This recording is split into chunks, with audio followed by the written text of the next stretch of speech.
Hey everybody, welcome back to the Driveway Engineer. I hope you're all doing well.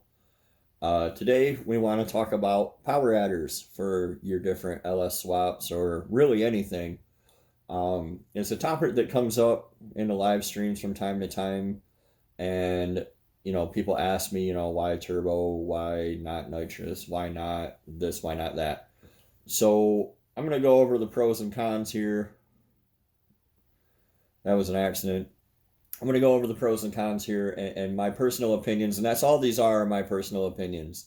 And everything that I do and everything that I choose is driven by budget, right? Like somebody just posted in the LS or in our Facebook group a Hellcat Swap C10. I don't care that somebody put a Dodge engine into a C10, but it's the most expensive, ridiculous way to get 750 horsepower that you can choose. So, like, you can put a Volkswagen Scirocco engine into a C10 if you wanted to and make it 750 horsepower, and that would really prove something.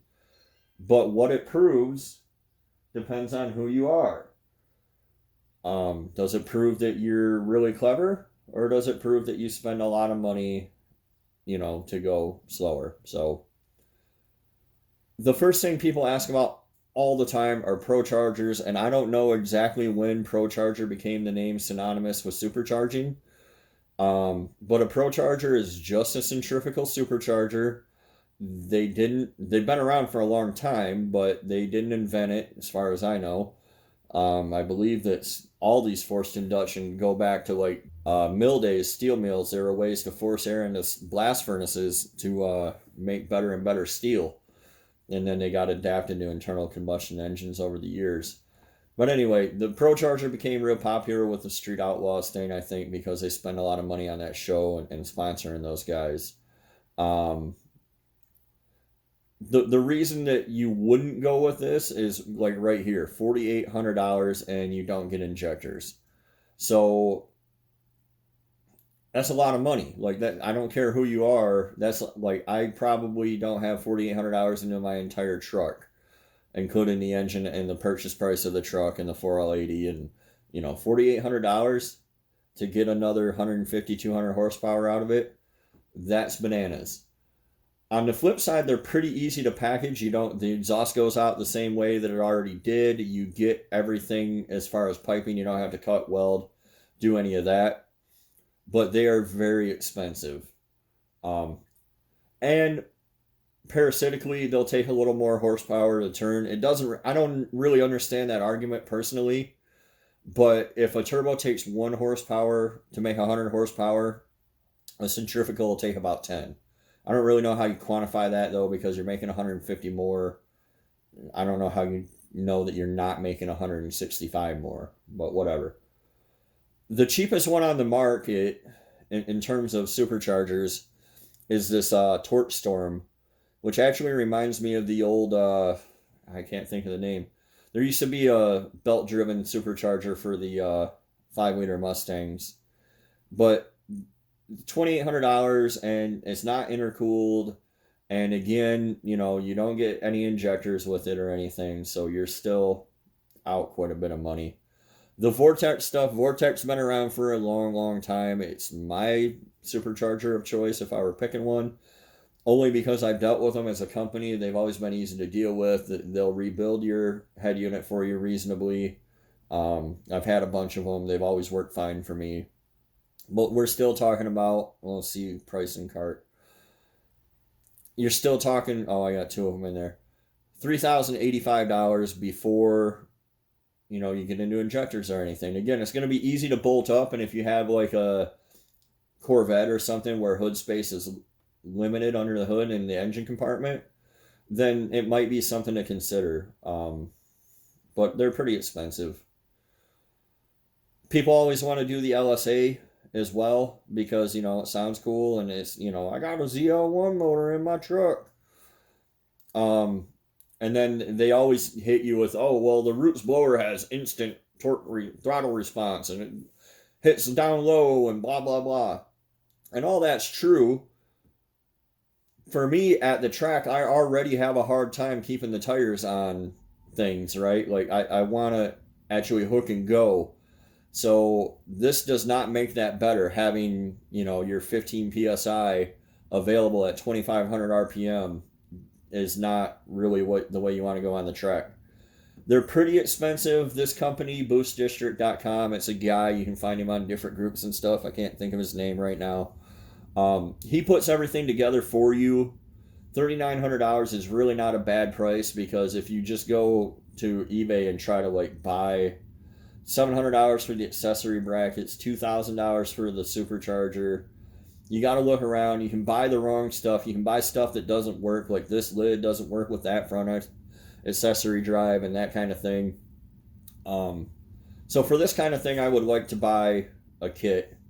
And for $3,900, again, no injectors, but it's kind of tempting. It's more tempting to me than the centrifugals. I would rather have this than any of the centrifugals. It is going to be very easy to package because it just sits on top of the engine. The lid doesn't really sit up any higher than the throttle body, so if you already clear an LS engine, you're going to clear this too. There's nothing else sticking off of it, really, So you have that stuff going for you. One of my favorites is Nitrous. I like Nitrous. It works. It's there when you need it. It's not when you don't.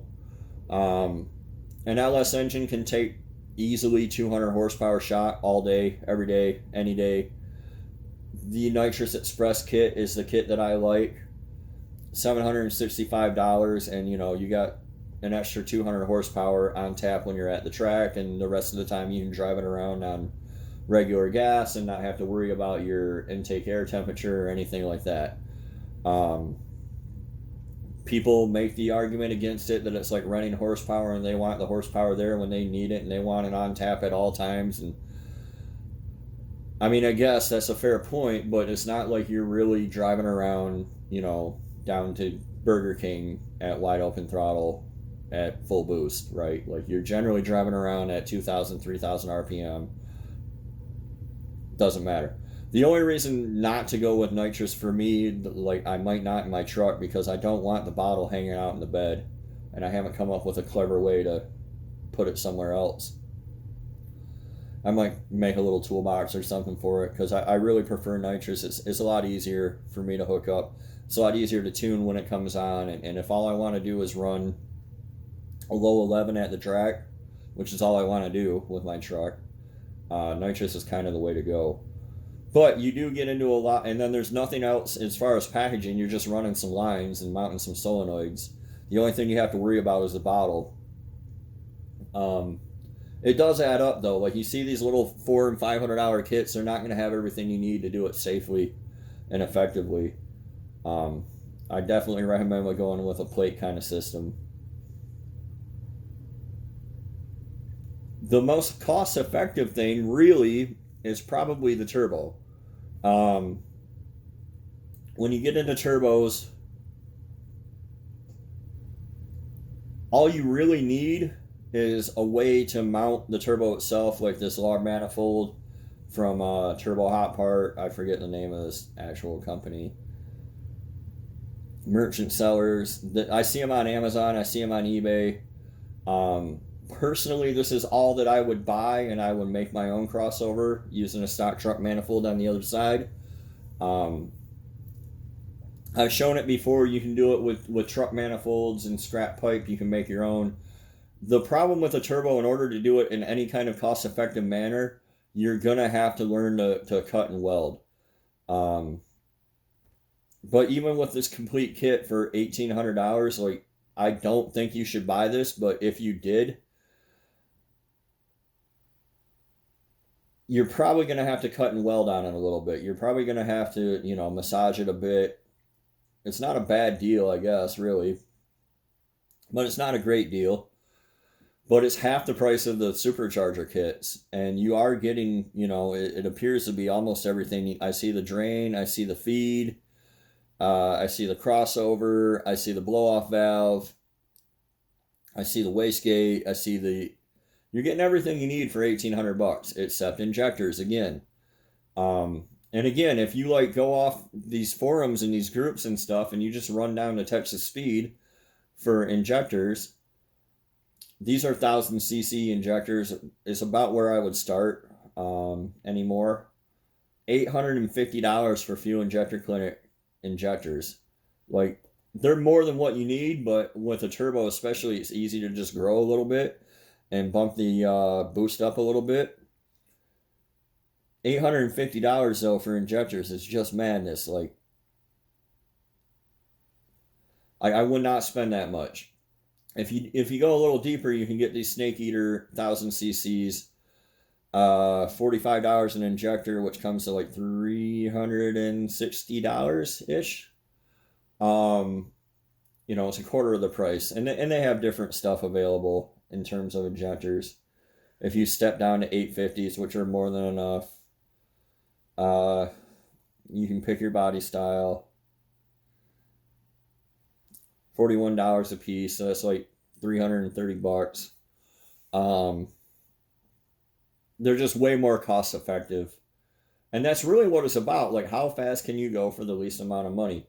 And I know the naysayers are going to be like, well, I bought the fake injectors because I can't afford to have one stick and wreck my engine. Well, I use engines from the junkyard and slam them in as is, and if I wreck them, I'm only out $200, which is kind of part of the argument against going all 408 stroker and throwing everything in the kitchen sink at your short block, because stuff happens. And when it does, do you want to cry, or do you want to just laugh it off and go to the junkyard again? So anyway, hopefully that helps clear the air on how each one works and some of the pros and cons against them, and why you never hear me talk about superchargers. As always, the decision is yours. Hopefully I presented you with enough information to make an informed decision. And I thank you guys for watching. And we'll see you next time on The Driveway Engineer. Be sure to like and subscribe and share with your friends and your enemies. And we'll see you.